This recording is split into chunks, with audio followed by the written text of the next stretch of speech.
in collaboration with the Kenya Institute of Curriculum Development, is broadcasting enhanced out-of-class learning on radio, television, and online. Catch the lessons every weekday on KBC Channel 1 from 2 to 4 p.m. on KBC English Service and 15 FM from 9:15 a.m. to 5 p.m. and Radio Taifa from 10 a.m. to 11 a.m.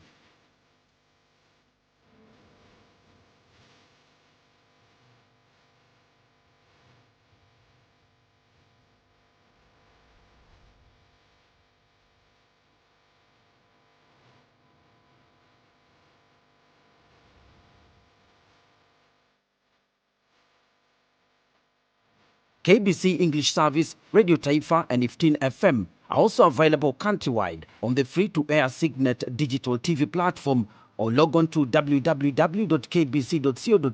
for live streaming or download the KBC Online app on Google Play Store. Kenya Broadcasting Corporation, ensuring learning no matter what.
Good afternoon. Thank you very much for tuning in to this edition of Channel 1 Lunchtime News on this 29th day of May 2020.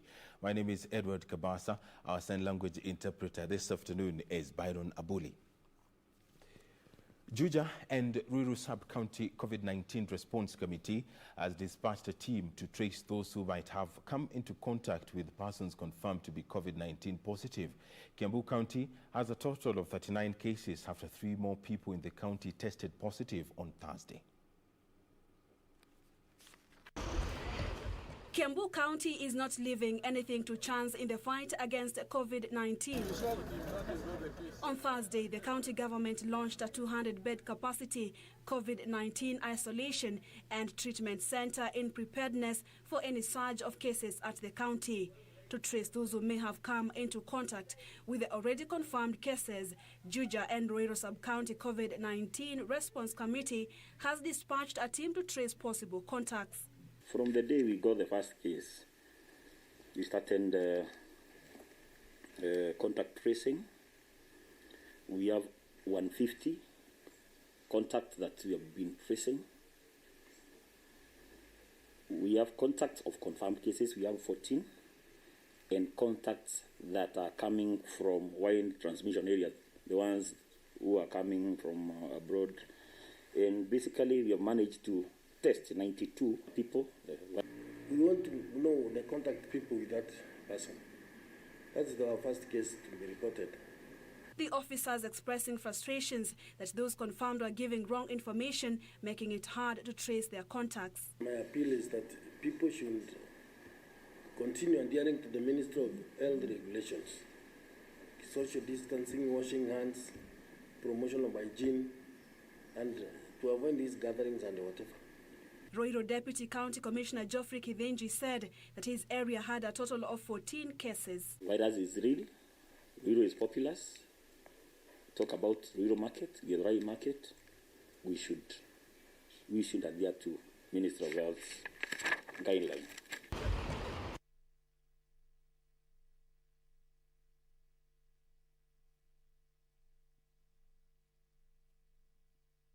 President Uhuru Kenyatta has emphasized the need for global solidarity in response to COVID-19, saying all stakeholders must read from the same script to overcome the challenges posed by the pandemic. The president said Kenya is doing her best to not only slow down the spread of the virus in the country, but to also support the region and the continent in dealing with the health crisis.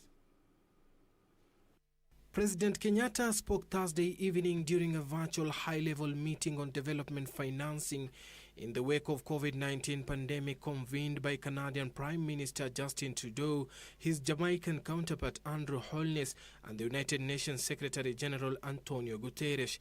To address the COVID-19 pandemic and the associated financing needs, each one of us in government and in business must play their respective roles. Global solidarity is about all of us coming together.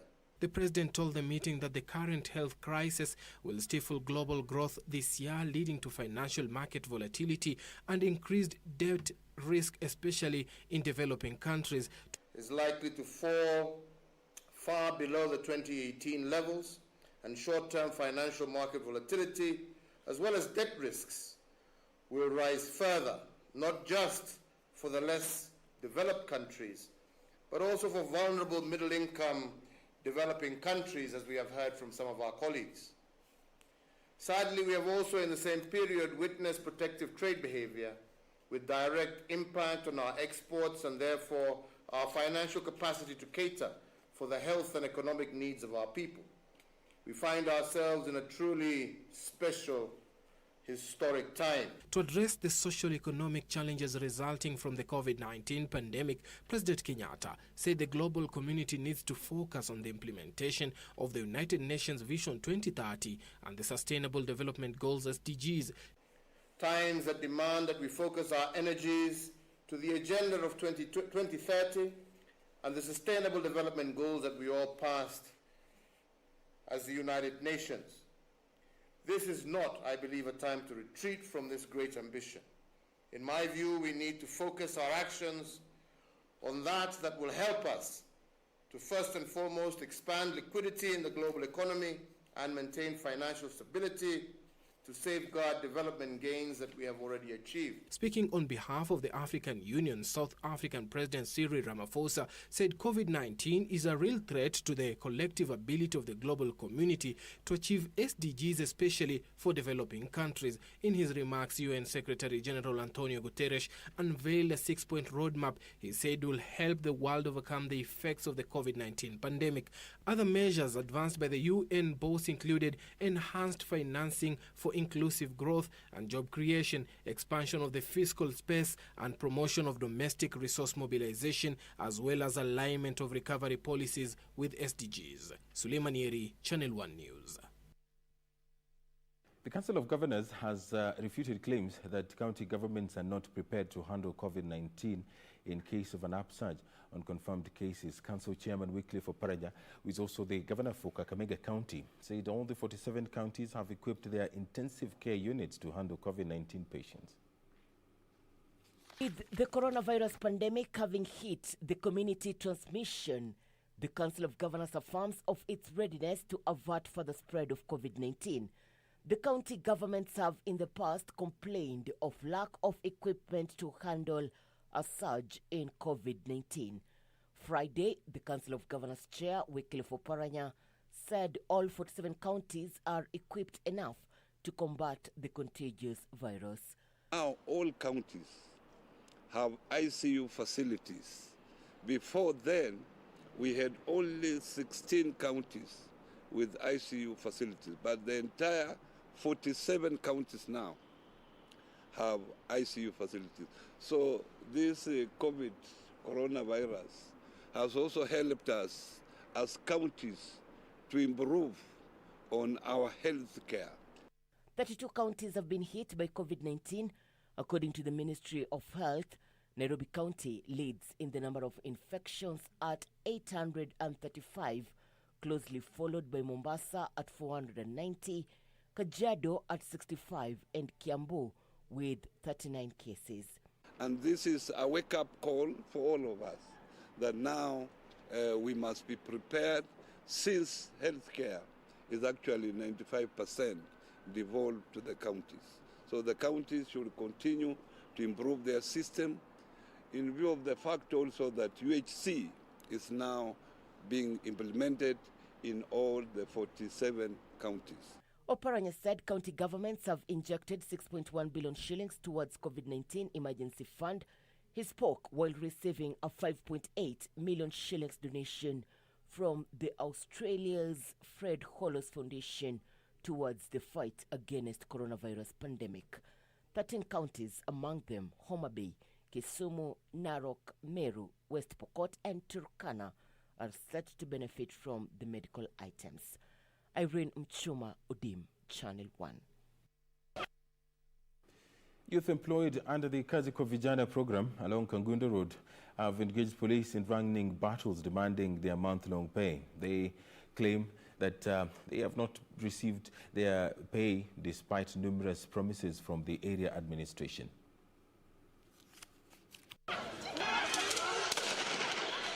Kangundo Road was a scene of tear gas and stone throwing as rowdy youth employed under the Kazi kwa Vijana program almost a month ago demonstrated to demand their pay. Ulitoa pesa tufanyie kazi na tulishafanya, lakini hatulipwi. Na tuzi yenye tunatumia ni zile za kukomboa na tulipwi. Tutafanya nini? Kia pesa imetoka, mimi tangu tarehe 5 sijaipata pesa bana, hadi niko na mahitaji zangu, nalipa nyumba, hadi nimefungiwa nyumba, sijui nifanye nini. The Embakasi Sub-County Deputy County Commissioner Kenneth Murungi acknowledged that some of the youths have not received their pay because they gave wrong information in their documents details and the government is using mobile money services. We had a meeting with 863 of them here on Monday, and we took their details afresh, and we are in the process of finalizing and submitting the same to Safaricom so that they can get to be paid. In Samburu, there was tension at the county government's offices as a group of youth and women who worked under NYS Kazi kwa Vijana program demanded their dues. The distraughted youth left the county headquarters after they were calmed down by Maralal Ward Member of County Assembly Fred Kiragu and Maralal Town Municipality Manager who used to work under NYS Regina Murdai.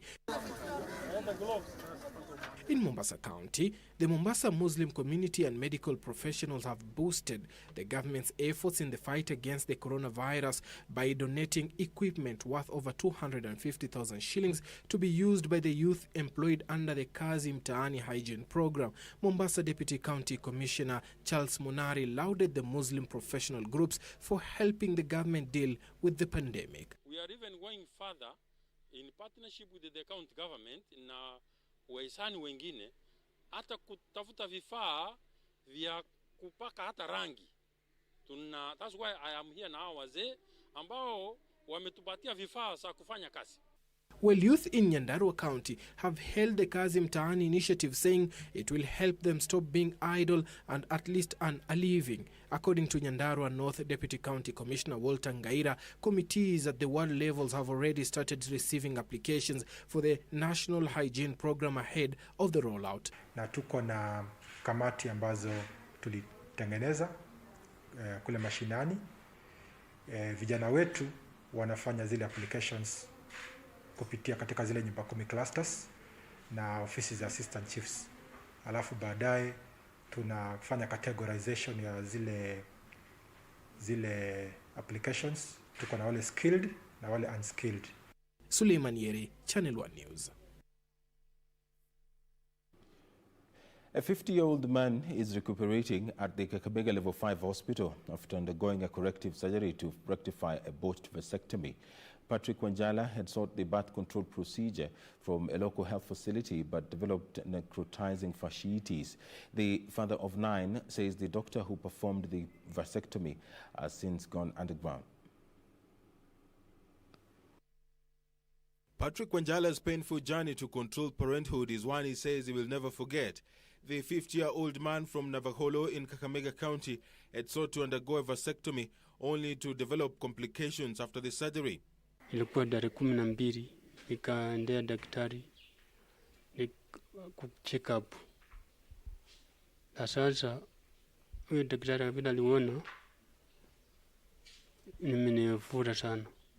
The patient came in with what we call necrotizing fasciitis, which is basically a complicated infections of the testes and the perineum.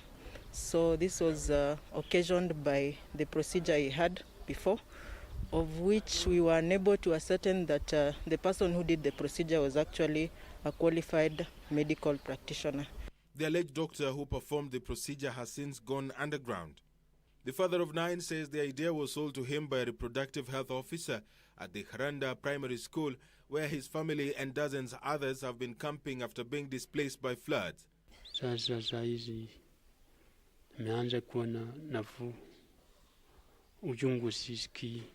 He was advised by somebody who came to his home about undergoing vasectomy. He was advised on who could do it for him. So he went ahead and went to a certain facility, which he could not easily name for us. But after he went there, this procedure was done. Then 5 days later, he started swelling. Then he started noticing change in color of his perineum. And then that's when he came to us about 2 weeks ago. Even though Wanjala is currently out of danger, doctors say he will still need to undergo more corrective surgeries to rectify the problem. Let's now cross over to the National Youth Service, where our reporter Kamche Menza is standing by. There is a mass production of face masks. Of course, this is aimed at ensuring that the public have access to this vital commodity. Kamche Menza, we have seen so many organizations, including those that are working directly with the government, coming up with ways of ensuring that they lessen the burden on the government in fighting this coronavirus pandemic. What is the situation over there?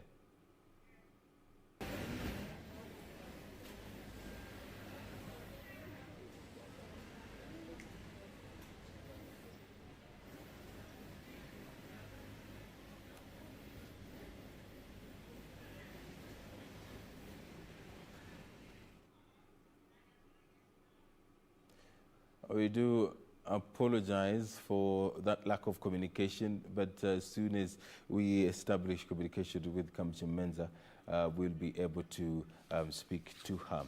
Our Assistant Chief,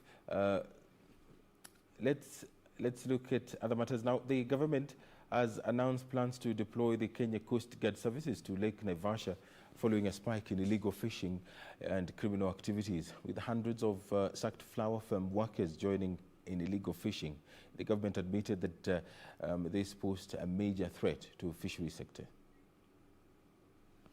In the last 2 months, gangs have invaded the lake, vandalizing property submerged in water, fishing on breeding grounds and attacking licensed fishermen. The Minister of Environment says the spike in illegal fishing activities in the lake is worrying. Discussed and agreed with the concerned management of the county that they should regulate properly, so that they are able to give out all the licenses which are optimal in terms of fishing, the number of fishermen who are supposed to operate in this area. And it doesn't mean it's only Lake Naivasha, even the other lakes. Speaking after visiting the lake whose level has risen sharply, Sigurd said the government is keen on addressing the obtaining situation.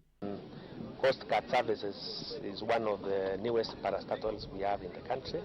And so it is in the stages where it is identifying the areas they will be operating, and very soon we will discuss.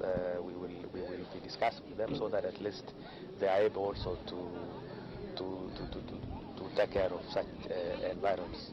The PS at the same time attributed the rising cases of hippo attacks in the lake to an influx of illegal fishermen and the flooding of pastures for the animals.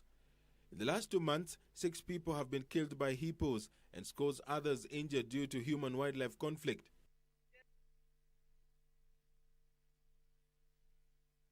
Let us now take you back to the Kenya National Youth Service, where Kamche Menza is standing by.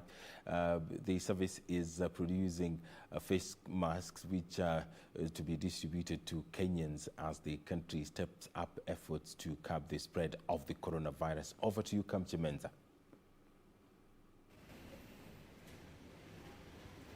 All right, Kabasa, we are coming to you live from the NYS headquarters in Ruaraka, and where I am right now, as you can see behind me, This is the textile department where the servicemen and women here at the NYS actually sit maybe on a daily basis to try and produce some of the masks that have been availed to the members of the public for quite a while. This is since the COVID-19 pandemic struck the country.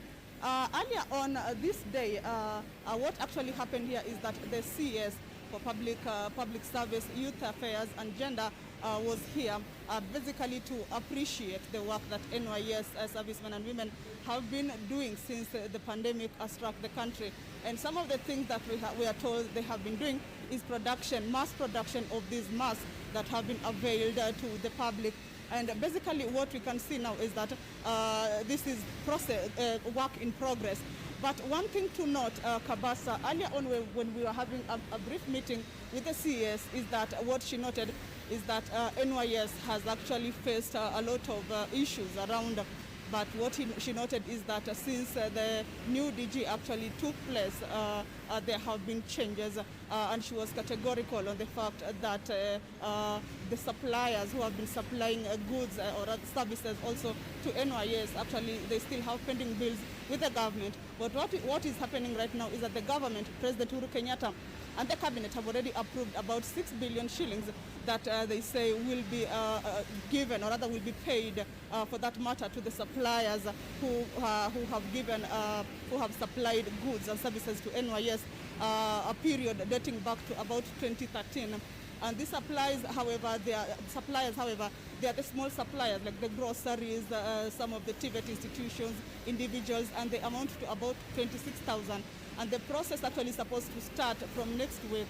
And what they noted is that there are some suppliers who the government still owes about 8 billion shillings, which she says that they will not be paid anytime soon, probably maybe in the next 3 months. What she says is that there's an interagency team that is actually trying to verify whether the goods are delivered, because they're saying the procurement process has not been done in a correct way. So for those ones who have a debt with the government of about 8 billion and above, we'll have to wait for about three months. But for these small suppliers, actually will get their dues from next week, Kabasa. So basically that is what is happening here. This is work in progress in trying to process the mask that NYS has been trying actually to improve government's efforts in actually helping the members of the public out there to actually curb the spread. So basically that is it from here, Kabasa. Back to you in studio. Thank you very much. Kamche Menza reporting live from Ruaraka at the headquarters of the National Youth Service. We are taking a very short break. We still have plenty more lined up for you. And of course, we do appreciate your audience on Facebook and on Twitter, as well as YouTube. Our Twitter handle is at KBC Channel 1. Don't go anywhere. We'll be right back.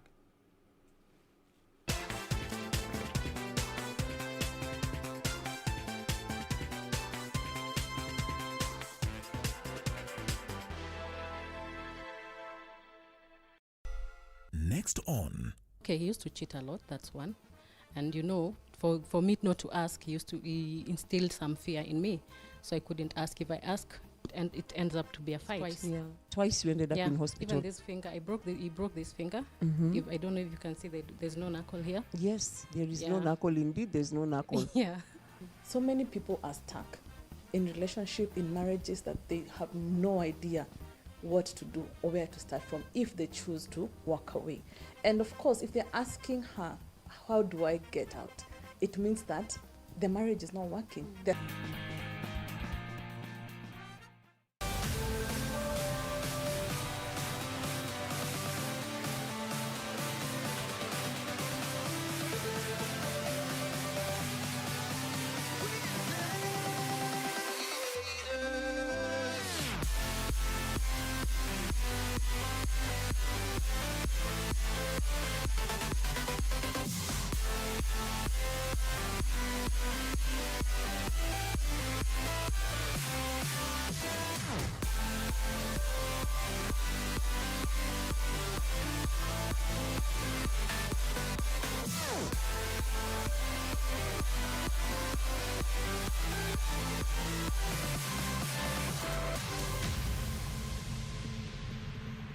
Je, ungependa kujua jinsi ninavyojizuia kuambukizwa au kuambukizana virusi vya korona? Ni rahisi. Mwanzo, ninaziendesha shughuli zangu zote za kikazi na hata za kibiashara kutoka papa hapa nyumbani kwangu. Baadaye, ninaitunza mwili wangu vyema kwa kuiweka katika hali iliyo sawa kupitia mazoezi ya mara kwa mara na pia lishe bora. Mwishowe, ninaungana na jamii yangu pamoja na marafiki zangu kupitia njia ya simu au mtandao ili kuzuia dhiki na upweke wakati huu mgumu. Kumbuka, haijalishi kama uko na virusi vya korona au la, salia nyumbani. Uokoe maisha.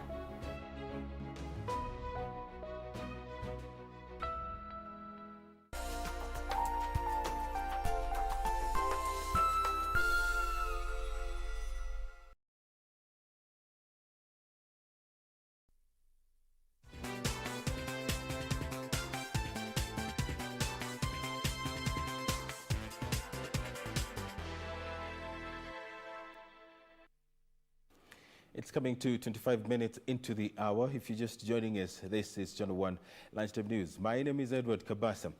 An assistant chief in West Pokot County has been sacked for allegedly being involved in a land-grabbing saga that also saw the killing of a middle-aged man. West Pokot County Commissioner Apollo Okello further suspended an assistant county commissioner and called on the Directorate of Criminal Investigations to launch investigations into the land-grabbing saga.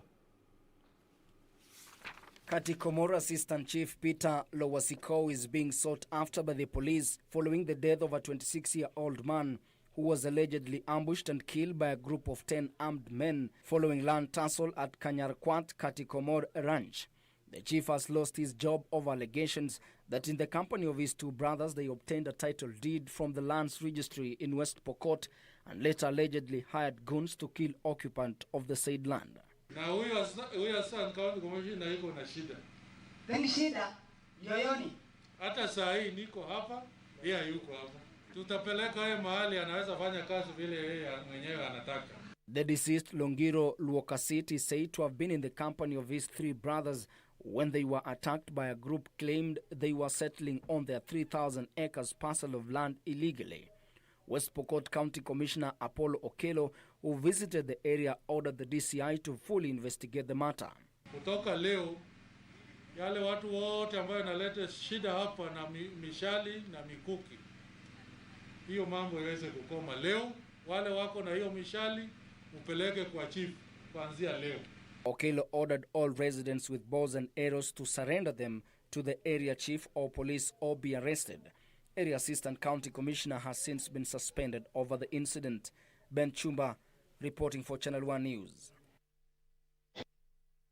Flood control and reopening of destroyed roads networks in Haulugo, parts of Dadaab, Ijara and Fafi sub-counties will top the list in economic recovery plans in Garissa County. Area County Commissioner Meru Mwangi said that thousands of livelihoods have been adversely affected by the floods, while businesses in 3 sub-counties may not recover unless the destroyed roads are rehabilitated. Garissa County Commissioner Meru Mwangi has admitted that the floods menace that affected the country for the past 3 years need urgent attention because those who are depending on the River Tana as a source of livelihood can no longer do so with the frequency and intensity of the floods. Speaking in Garissa, Mwangi said the water levels at Masinga Dam in the last few months rose to unprecedented levels since the dam was built in 1981 and displaced more families, destroyed livelihoods more than any other time in recent times. Because for the first time in the history of these floods, the Tana floods have been experienced at 4.5 maximum, between 3 to 4.5 maximum. But it's surprising that these floods have been enormous and we were able to experience the highest.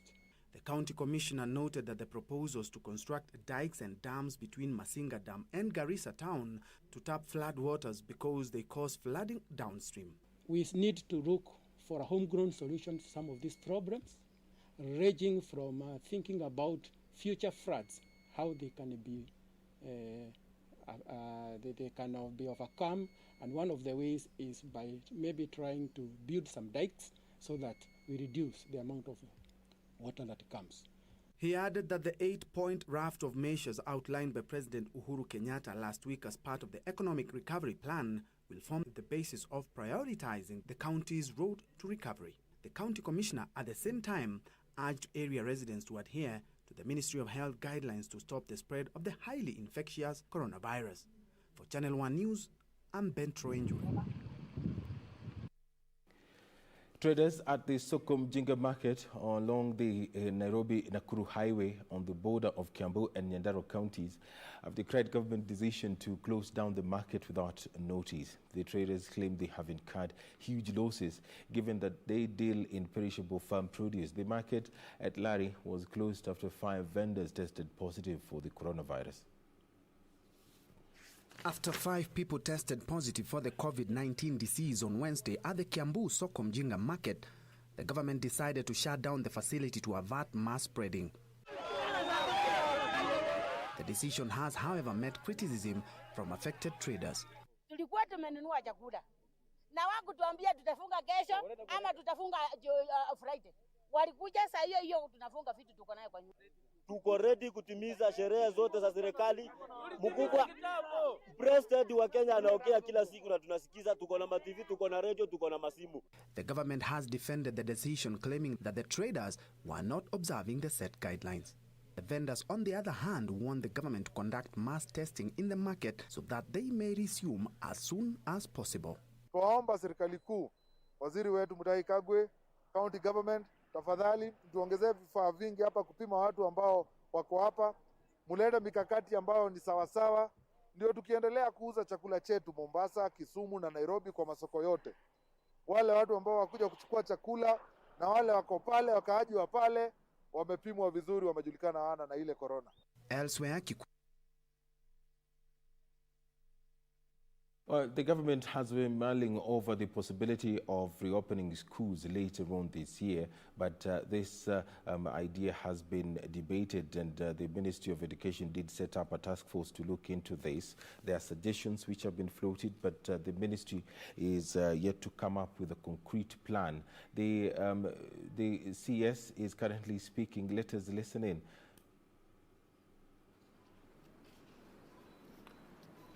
I want to say, and I wish to commend the government, led by His Excellency the President, for all the effective measures that he has put in place that has ensured that we have had minimal deaths from this pandemic called COVID-19.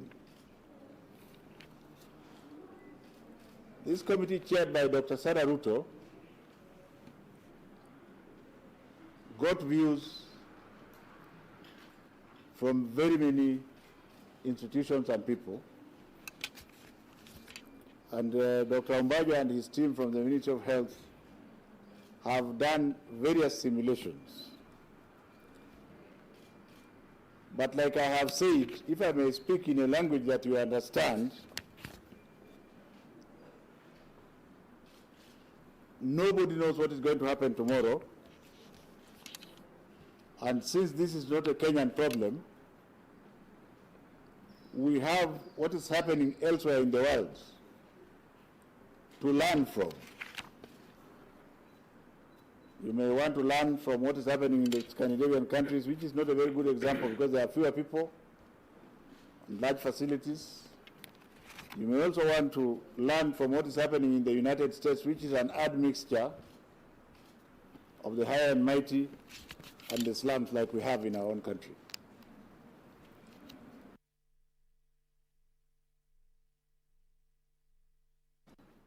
Let us remain very sober and take into account the fact that there are certain places that have rushed to open, and like in the southern part of the US now and in California, where they're just trying to reopen the economy, and we have an upsurge.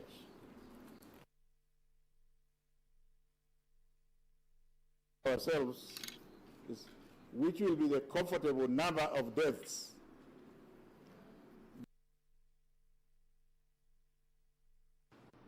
And the answer is zero.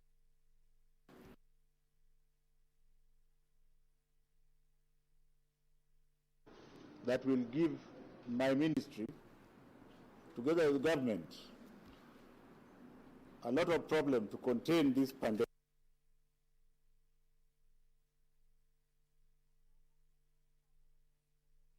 One of you just now, for not wearing his mask. I want to tell the nation at large that the nose is 10 times more dangerous than the mouth. Because the mouth remains closed unless you are talking. The nose is open all the time. So our culture, where you are wearing a mask on your chin, like it's being done by a substantial number of people, or the ones who think they are complying are wearing but they are leaving the nose, this kind of very reckless behavior is going to give us a lot of problems. What is the goal of government in terms of opening educational institutions? I think it should be very, very clear for all and sundry that this disease is here to stay, and that for those of you who are not medical, perhaps it is already with very many people and we are learning it because it's a strange disease, and there will be a time when you will have COVID-19, but so what? But for now, all stakeholders must be prepared. And I want to first of all address the issue of the parents at home.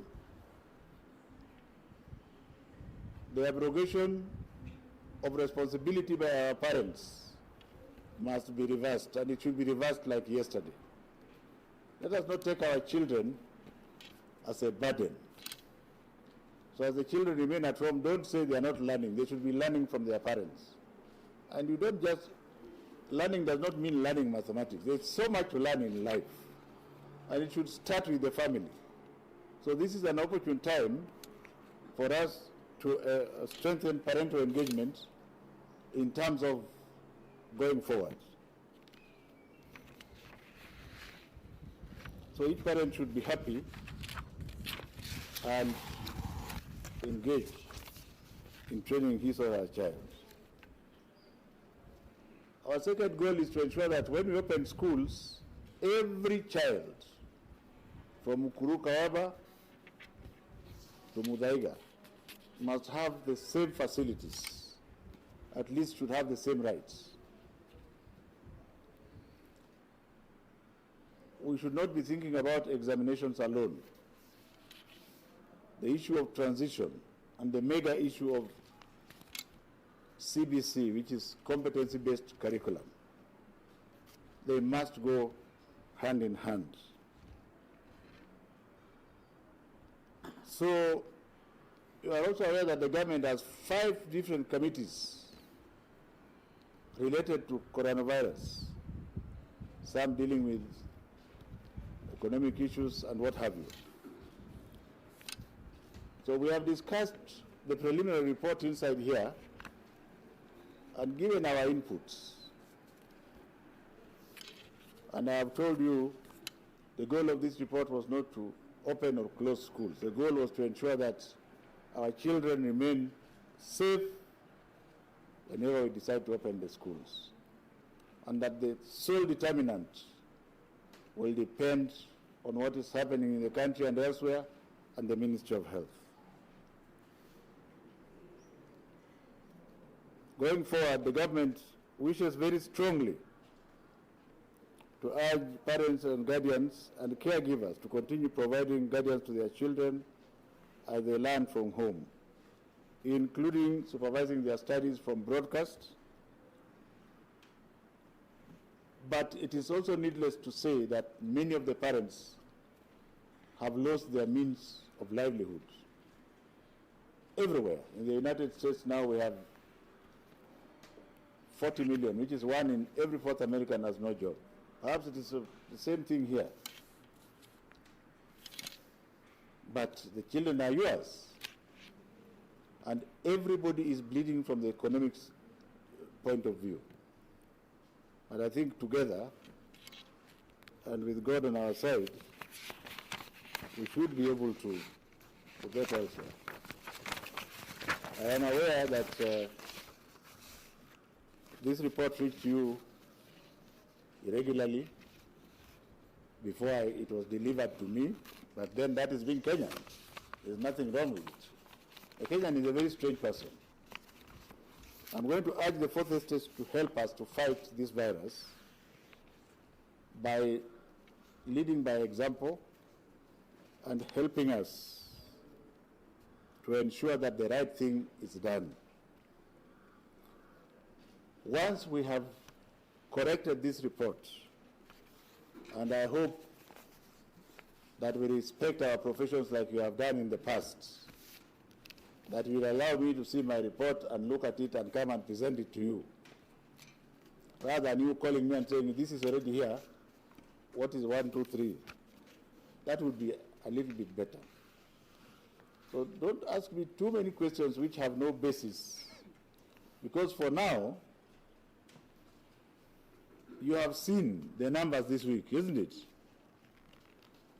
How many of you here have children or grandchildren, or are aspiring? Even if you are aspiring, going by the reports of last week, how many of you will take your child to the school next week? Because you expect me to speak, and of course I'll speak again by the time I get this report and have consulted properly. Let us agree that a child who is alive and well at home is better than one who attempted to do the exam and died there. Are we together? Are we together? You are quiet, but I've told you, and I think this is the narrative that we must talk about. The ministry wishes to state categorically that all decisions will be made by giving priority to the health and safety of learners and teachers of schools thereof.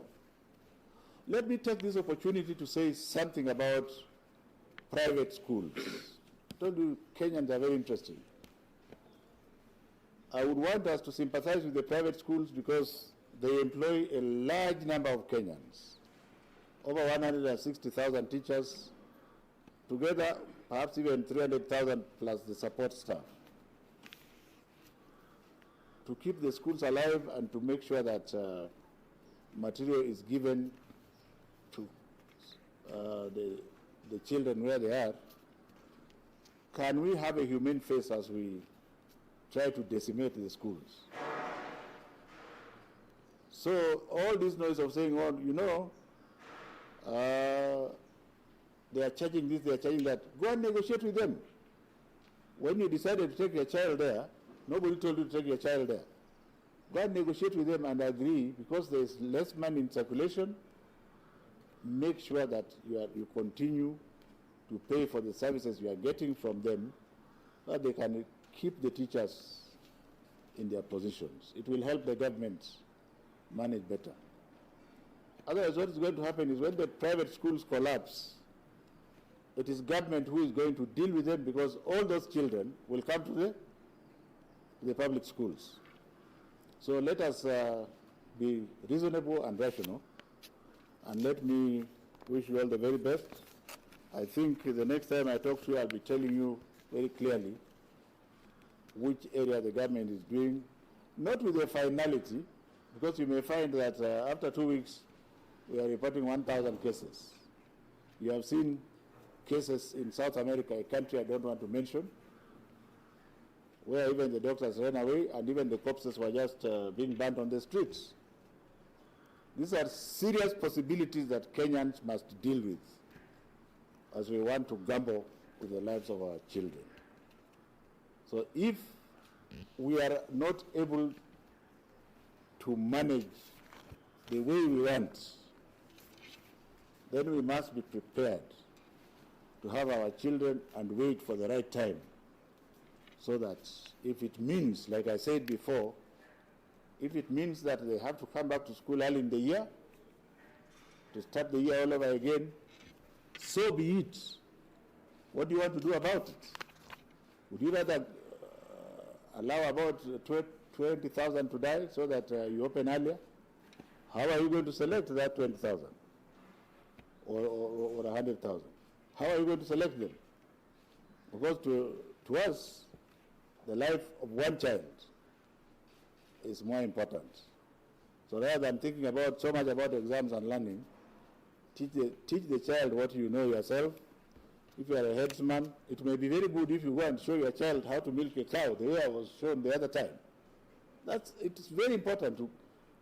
I used to go to the shamba to dig. Who do you think you are that you don't want your child to dirty his hands because there is an exam coming? And skilling the child does not mean going back to school alone. So on the issue of parental empowerment, please help us to carry it forward, starting with yourself. Help us to tell Kenyans to be serious because the longer time we shall spend here will basically depend on our inability to follow simple instructions. I want to thank you very much. If there is a question that is directly related to this, then ask, but don't. That was Education Cabinet Secretary Professor George Magoha addressing the media at the Kenya Institute of Curriculum Development. Of course, more on that will be coming to you in our subsequent bulletins. Do keep it here. Let us take a look at other matters. Huawei has stopped pre-installing Google Play Store in the latest generation of its smartphone line by emphasizing on Huawei's app gallery that seeks to compete with Google Play Store and Apple iOS App Store. Users can download features on Huawei's Apple Gallery, I beg your pardon, at a third of the premium course offerings. The firm has launched the Huawei Nova 7i into the Kenyan market, targeting to capitalize on the handset's stunning design, innovative camera, large battery, and powerful chipset to young users who love to play, capture, and share. Today we are launching the Nova 7i into the Kenyan market, and it's going to make a difference to our consumers into the Kenyan market in terms of photography.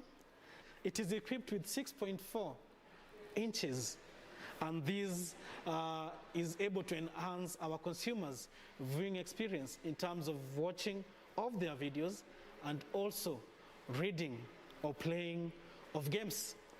The battery is 4,200 milliamps, and we guarantee our consumers a whole day of intensive usage.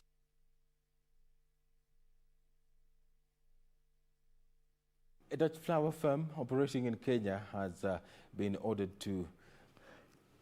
All right, I'll take that again. A Dutch flower firm operating in Kenya has been ordered to pay Kenya Revenue Authority 1.3 billion shillings in taxes. The order was made by the High Court, which dismissed a judicial review application filed by the Van den Berg Limited Company in April 2016, seeking to quash a tax assessment issued by the Commissioner of Domestic Taxes.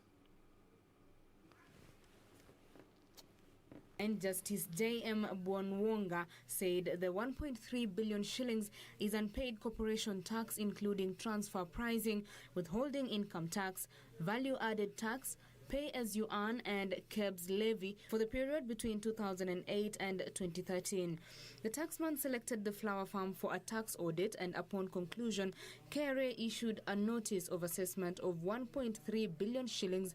The High Court, in its ruling, said that the issues before it were not of a judicial review nature and ought to have been litigated before the Tax Appeals Tribunal. The court further found that the onus was on Van Den to demonstrate that it had exhausted the available dispute resolution mechanisms in the Tax Appeals Tribunal. Meanwhile, Ban Manufacturing Chief Executive Officer Peter Scott is calling on the government to consider a reduction in levies for manufacturers to reduce costs and help keep workers engaged. Exports are being challenged because it's difficult to get product out through borders right now. You know, we're having issues with Tanzania, so we actually have stock that's being held up that can't get to Zambia, that can't get to Zimbabwe. So it's a challenge. So we're hoping that the government will loosen the restrictions on June 6th He is calling on Kenyans to follow the guidelines set up by the government to ensure we contain the COVID-19 pandemic. So, the benefits that the government has helped us over time, like giving us raw material exemption on VAT exemption on finished goods, all of those things that they've done have really allowed us to invest in Kenya and build this business. Betty Kiptum, Channel 1 Business.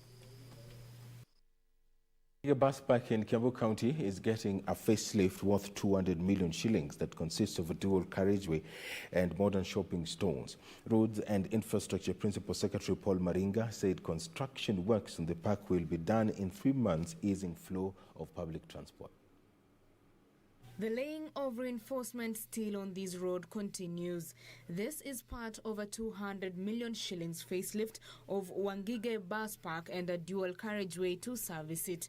Local leaders have raised concern over the design of the eastern bypass from Gitaru to Ruaka, saying it may divide the town into two. But Roads and Infrastructure Principal Secretary Paul Maringa has allayed those fears, noting that the contractor will incorporate an underground tunnel to address that issue.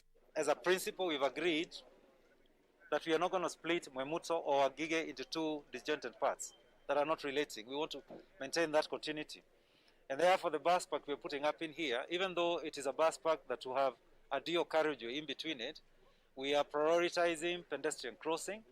We are designing this road so that you're not going to have any fast-moving traffic here at all whatsoever. Local leaders welcomed the project, noting that it would ease the flow of traffic and open it up for more business. Tumekuja leo kusema Wangige itakuwa kama moja, barabara itapita chini, na hapa juu kutakuwa tukiendelea vile tunaendelea. Barabara inatengenezwa ikiwa 17 kilometers na itafungua Kabete nzima. Na biashara nyingi za Wangige inakuwa ni soko.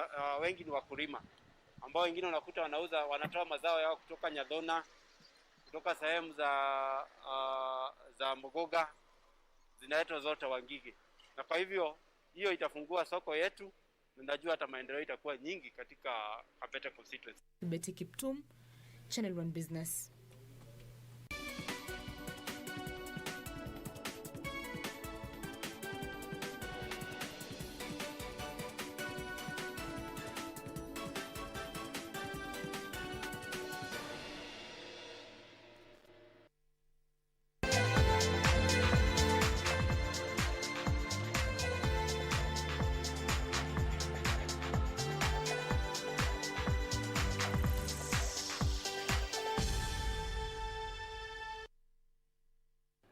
And it's time for sports. The English Premier League is set to resume on 17th of next month with Aston Villa and Sheffield United. Manchester City versus Arsenal matches on the card, subject to government approval. A full round of fixtures will then be played on the weekend of 19th to 21st, same month.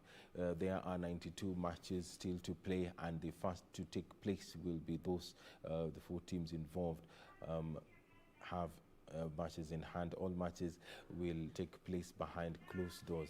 It is also understood that finishing the season would require 6 weekends and 3 midweek rounds. Liverpool sit 25 points clear at the top of the table, while Bournemouth, Aston Villa and Norwich are in the relegation places.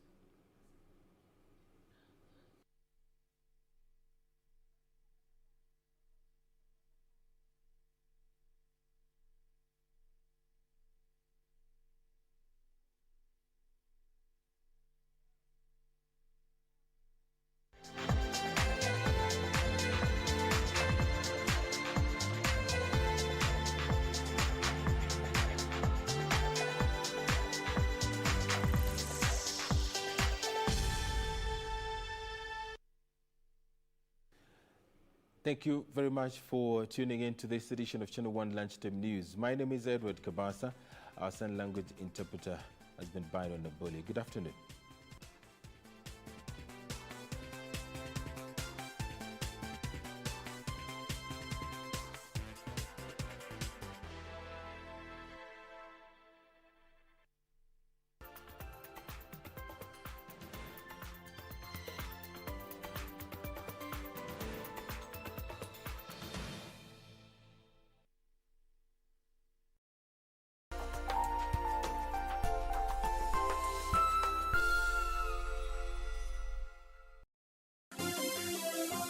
Vera Beauty College.